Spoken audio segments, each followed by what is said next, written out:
علماء دین کہتے ہیں اخلاص کے ساتھ اگر ایک دفعہ سورہ فاتحہ اور 3 دفعہ سورہ اخلاص اور اس کے بعد ایک دفعہ درود ابراہیمی جو نماز میں پڑھتے ہو پڑھ لیا جائے، اگر ایک پورے قبرستان کو عذاب ہو رہا ہو بشرطے کہ وہ کفار نہ ہو ایمان والے، اور یہ فاتحہ و اخلاص قبول ہو جائے، سب کی بخشش ہو جائے گی۔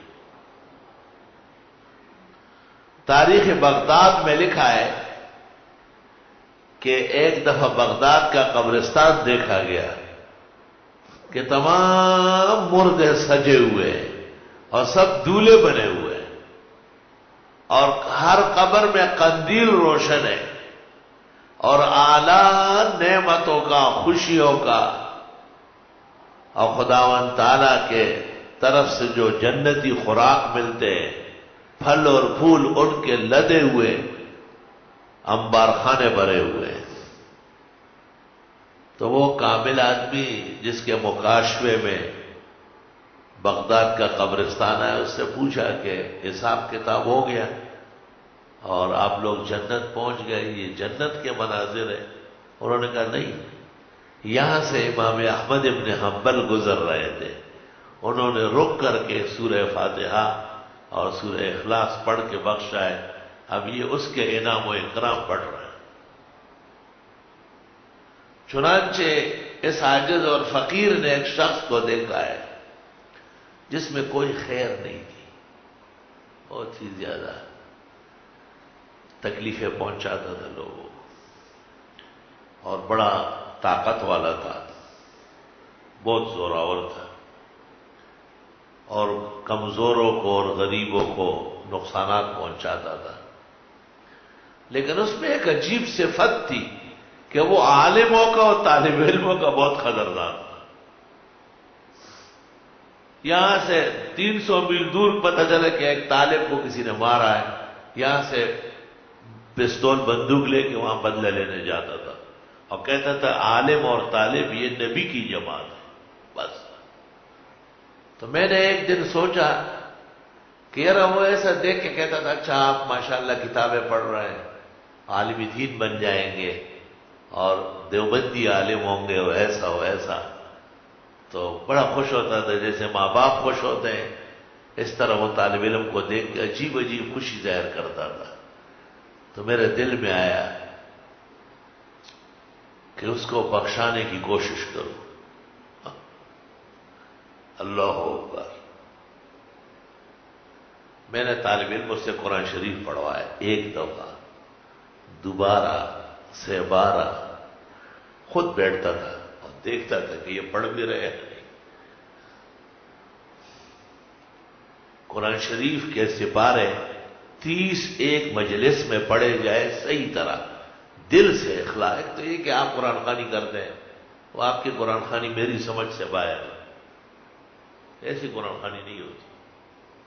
کل بخاری شریف میں ہم نے پڑھا ہے کہ ایک صحابی نے ایک ڈسے ہوئے کو، سانپ کا ڈسا ہوا، اس کو 3 دن صبح و شام دم کیا، وہ ٹھیک ہو گیا۔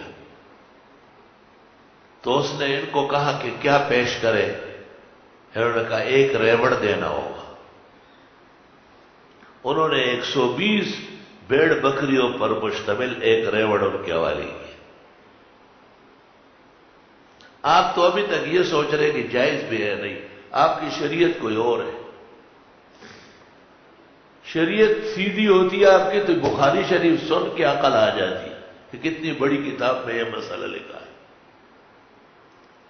تو قرآن خوانی روز نہیں ہوتی، کبھی کبھی ہوتی ہے، اور اس پر پوری طاقت صرف کرنا چاہیے۔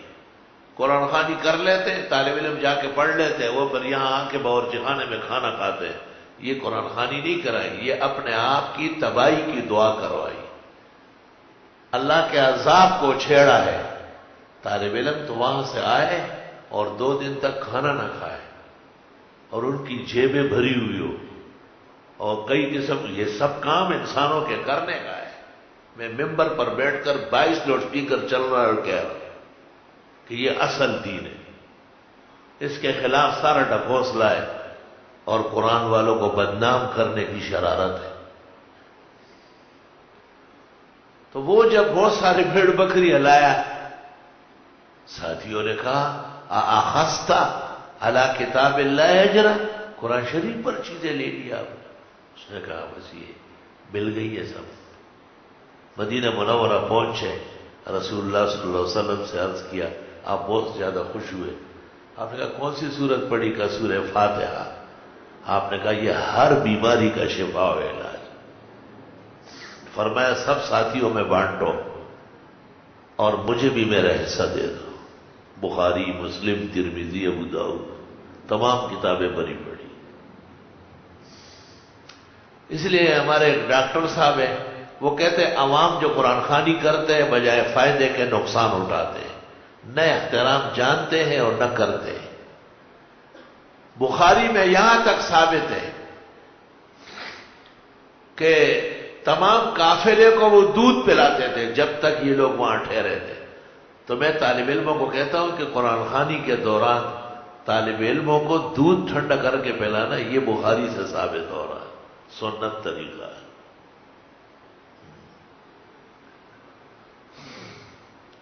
تو خیر میں نے اپنے سامنے اپنے طالب علموں کو بٹھایا اور ان کے لیے الحمدللہ اللہ وہ دن نہ لائے کہ طالب علم قرآن شریف پڑھے اور ہم کچھ نہ کریں۔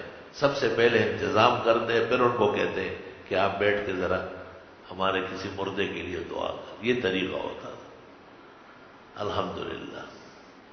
اور جب دینے لینے کو جی نہیں چاہتا تو خود پڑھے کر اپنے گھر والوں سے، پھر لوگوں کو تکلیف نہ دے۔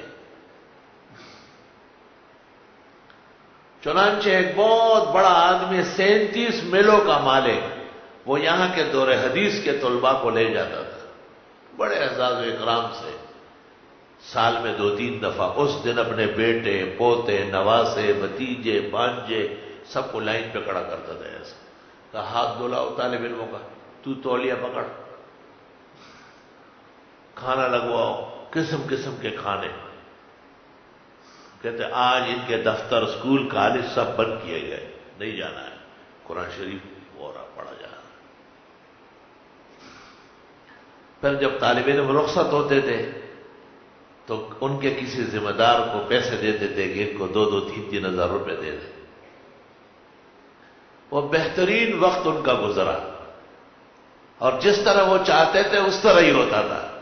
ان کے انتقال کے بعد ان کے بیٹے بیٹھ گئے تو وہ قرآن خوانی تو کراتے تھے، لیکن وہ جو پیسوں کا معاملہ تھا ہم بھی شرم کے بارے نہیں بولتے تھے کہ بھئی یہ کہیں گے مولوی صاحبان پیسے مانگ رہے ہیں، اور خالی کھانا اور وہ بس تباہ ہونا شروع ہو گئے۔ اس وقت ان کے ایک بیٹے کا ایک مل نہیں، سب ختم ہو گئے۔ میں دعوے سے کہتا ہوں کہ قرآن اور دین کی توہین کے بعد کوئی چیز برقرار نہیں رہی تھی۔ توہین اس کو نہیں کہتے کہ آپ انہیں مارے اور گالیاں دیں، جو عزت آپ کر سکتے اور نہیں کرتے یہ بھی توہین، یہ توہین ہے۔